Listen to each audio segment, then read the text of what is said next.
C'est quoi au juste ce pub? C'est un pub, Salmohan. Ça c'est quoi? C'est un cocktail. Vous avez demandé 2 cocktails? Non.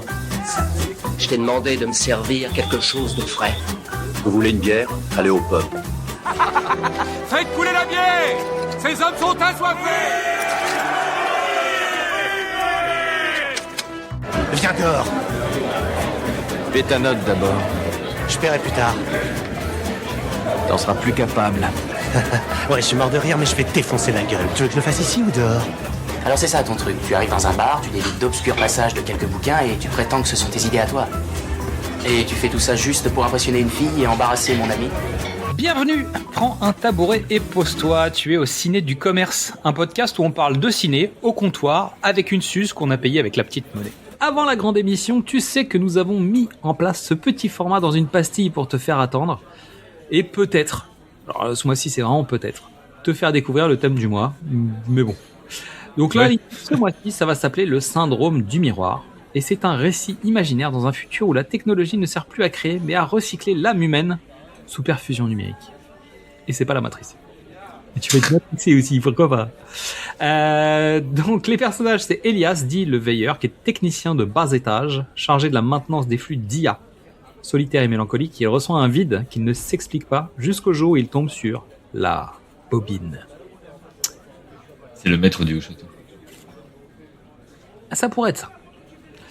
Syrah, c'est l'insurgée, donc leader d'une cellule révolutionnaire radicale.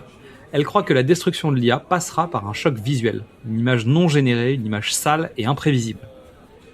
Tu vois, c'est les maîtres du haut-château, t'es pas loin. Ensuite, il y a l'adaptation, qui est la voix du système. Il n'est jamais vu physiquement, c'est une conscience synthétique qui gère le crédit rêve des citoyens. Pour lui, la personnalisation est l'ultime outil de paix sociale. Et la famille Miller, donc les personnages pas tapés, personnages secondaires. Oui, gros pas tapés.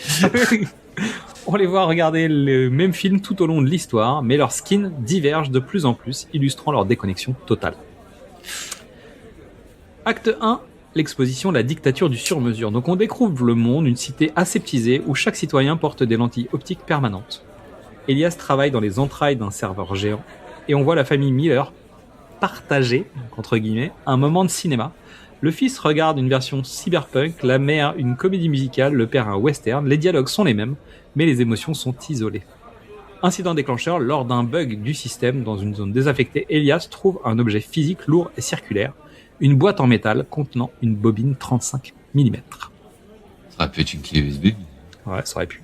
Mais c'est du numérique là, on veut du physique, tu vois, on veut un truc genre pas retouché quoi. En théorie en tout cas. L'action ascendante, la fuite du réel. Elias est contacté par Syrah. Elle sait ce qu'il a trouvé. Le système détecte une anomalie dans le comportement d'Elias. Son taux de satisfaction par le flux chute. Ah. La milice d'État commence à le traquer. Là, c'est Brésil. Freevee. Non, c'est Freevee. Elias doit apprendre à manipuler un vieux projecteur mécanique, un savoir oublié. Syrah veut diffuser ce film sur le réseau mondial pour court-circuiter l'IA et montrer une réalité non filtrée. Le climax, l'assaut de la tour optique. Elias et la milice de Syrah s'infiltrent dans le centre de diffusion. Le combat est intense. Ça, c'est Tron Ares. La résistance utilise des fumigènes pour brouiller les lentilles numériques des gardes, les forçant à voir le monde gris et délabré tel qu'il est vraiment. Elias parvint à charger la bobine. Le film se lance. Pour la première fois depuis des décennies, le monde entier voit la même image, sans skin, sans filtre. Une image granuleuse, imparfaite, vibrante. Action décroissante, le grand désenchantement. Le monde s'arrête. Elias et Syrah regardent l'écran, fébriles. Le film raconte l'histoire d'un homme qui cherche une bobine de film dans un monde dominé par des machines.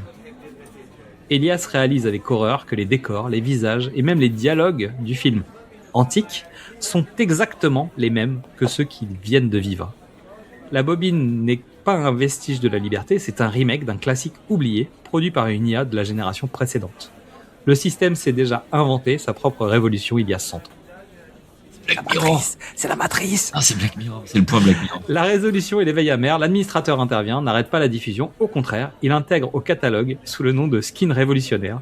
Syrah est dévasté, sa révolte est devenue un produit. Elias, lui, retire ses lentilles optiques, il regarde le projecteur mécanique, le seul objet réel dans la pièce.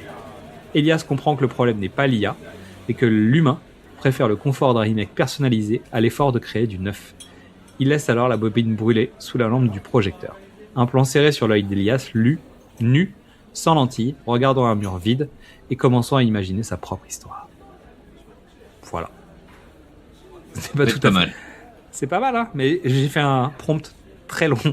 Ah ouais, ça En peut fait, être pas mal. L'histoire de la famille qui regarde les skins de même film en étant ensemble, mais en étant chacun dans son tunnel.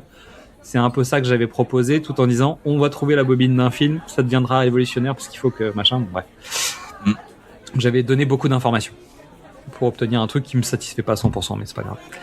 Donc merci à toi pour ton écoute, toi, et puis toi aussi, toi, et puis lui, et puis l'autre, parce qu'en fait nous on est en collectif normalement. Tu vois, chacun n'a pas un flux de podcasts différent avec nos voix. On a la même émission, donc ça c'est cool. Et surtout, on partage le même comptoir, les gars. Et toi aussi, meuf. On partage le même comptoir. Et ça, c'est important, ok? Et on boit les mêmes Suzes. pas dans le même verre, parce que ça, c'est dégueulasse. Donc, en attendant le grand épisode, tu peux nous retrouver. Le pitch était presque parfait. Facebook, Instagram, TikTok, YouTube, Letterboxd. Tu peux nous écouter ou réécouter les épisodes ailleurs. Si t'es à jour sur le calendrier de l'avance, c'est bien. Si t'as aimé les Baudelaire, c'est cool. N'oublie pas, le cinéma, il n'y a pas que chez James Cameron qu'on peut en boire. Donc, à la prochaine, pour Trinquer Ciné, ce sera la tournée de Harry Trasker. Voilà, pour la peine. Donc, à la tienne, Quentin. À la tienne, Xad, tout le monde. Allez, Ciao. Poutou. Et sans doute à demain. Je peux avoir 2 autres Suzes? Je vous dérange en pleine lecture, là. Non, pas du tout.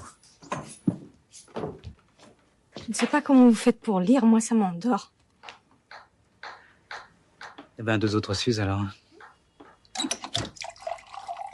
Il y en a une pour Betty et une pour moi. Oh, mais là, maintenant, faut arrêter, maintenant. Il faut boire avec modération. Qu'est-ce qu'on dit, Antoine? Merci. Non, on dit non. Non, merci.